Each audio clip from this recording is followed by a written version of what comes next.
Hay pensadores cuyas ideas son tan potentes que acaban dando forma a civilizaciones enteras. Hoy vamos a sumergirnos en la mente de uno de ellos, Platón, un filósofo cuyas preguntas sobre qué es real, qué es justo y cómo conocemos, fíjate, siguen resonando con una fuerza increíble más de 2000 años después. Bueno, vamos a empezar fuerte, con una sorpresa. El hombre que todos conocemos como Platón, que era un apodo que por lo visto significaba algo así como el de espaldas anchas, en realidad se llamaba Aristócles. Es un pequeño detalle, sí, pero que nos recuerda que detrás de cada leyenda siempre hay una persona de carne y hueso. Este es nuestro recorrido. Primero veremos quién era este hombre. Después seremos testigos del momento que lo cambió absolutamente todo. Y a partir de ahí, descubriremos cómo de esa tragedia construyó su famosísima teoría de los dos mundos. Todo para un fin, diseñar una sociedad perfecta. Para entender cómo pensaba, lo primero es viajar a su mundo, a la Atenas del siglo V a.C., un lugar que era un hervidero de cambios políticos y culturales. Ahí, en una familia aristocrática, nació Platón, un joven que parecía destinado a tener una carrera brillante en la política, o quizás en el arte. La vida de Platón fue larga y estuvo llena de momentos clave. Conoció a su maestro, Sócrates, con solo 20 años. Más tarde fundaría su academia, una institución que, ojo, duraría casi 1000 años. Pero de todas estas fechas hay una que lo marca todo, una que lo cambia para siempre, el 399 a.C.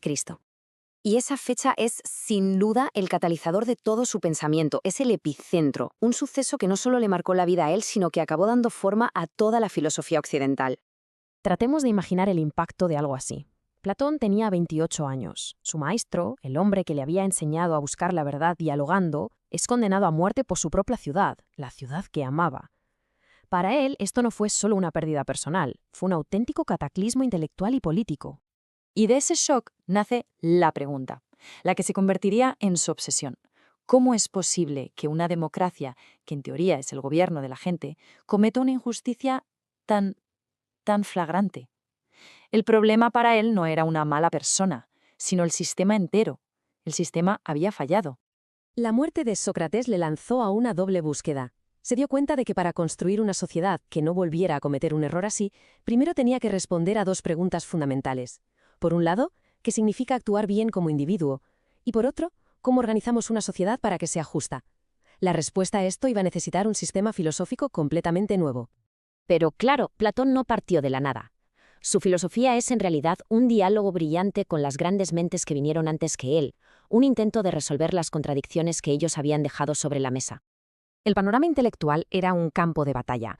Por un lado tenías a Heráclito diciendo que todo fluye, que nunca te bañas dos veces en el mismo río. Por el otro, a Parménides, que afirmaba que la realidad de verdad, la auténtica, no cambia jamás. Y en medio de todo esto, pues los pitagóricos, con sus matemáticas como modelo de conocimiento perfecto, y por supuesto la búsqueda socrática de la esencia de las cosas. Y aquí está el meollo de la cuestión, la gran tensión. Si todo cambia constantemente, como decía Heráclito, ¿cómo podemos tener un conocimiento que sea verdadero y estable, como exigía Parménides? O sea, ¿cómo encontrar algo permanente en un mundo que no para de transformarse? La respuesta de Platón a este dilema es sencillamente una de las ideas más audaces y que más ha influido en la historia del pensamiento, su famosa teoría de las ideas. Lo que Platón propuso fue radical. Dijo, ¿y si Heráclito y Parménides tuvieran razón, los dos?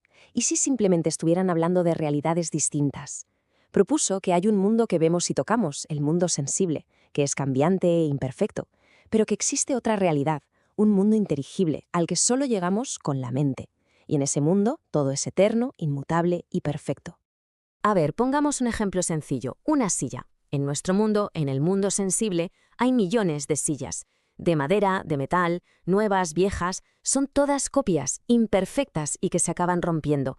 Pero, según Platón, en el mundo inteligible existe una sola idea de silla, el concepto perfecto, eterno, de lo que significa ser una silla. Y todas las sillas físicas que vemos no son más que un reflejo imperfecto de esa idea. Y para que esto se entendiera bien, Platón nos contó una historia increíble. Imaginemos a unos prisioneros encadenados en el fondo de una cueva. Lo único que han visto en su vida son las sombras que se proyectan en la pared. Para ellos, esas sombras son la realidad. Pues bien, según Platón, nosotros somos como esos prisioneros. Confundimos el mundo sensible, las sombras, con la verdadera realidad, que es ese mundo de las ideas al que solo podemos llegar usando la razón. Pero, y esto es lo más importante, esta teoría no era un simple juego intelectual para él. Para Platón era la única herramienta que podía construir un mundo mejor. La única que podía responder a esa pregunta que lo había atormentado desde la muerte de Sócrates. Y aquí todo encaja, cerramos el círculo. Sócrates murió porque los atenienses actuaron según sus opiniones sobre lo que era justo. Lo que Platón dice es que solo si los gobernantes llegan a conocer la idea perfecta y eterna de justicia, solo entonces podrán crear una sociedad verdaderamente justa, una que jamás, jamás condenaría a muerte a su mejor ciudadano. Entonces, ¿con qué nos quedamos de Platón? Pues, primero, con una duda radical, que este mundo que vemos quizá no sea la única realidad. Segundo, con una convicción, que el conocimiento de verdad no viene de lo que vemos o tocamos, sino de la razón.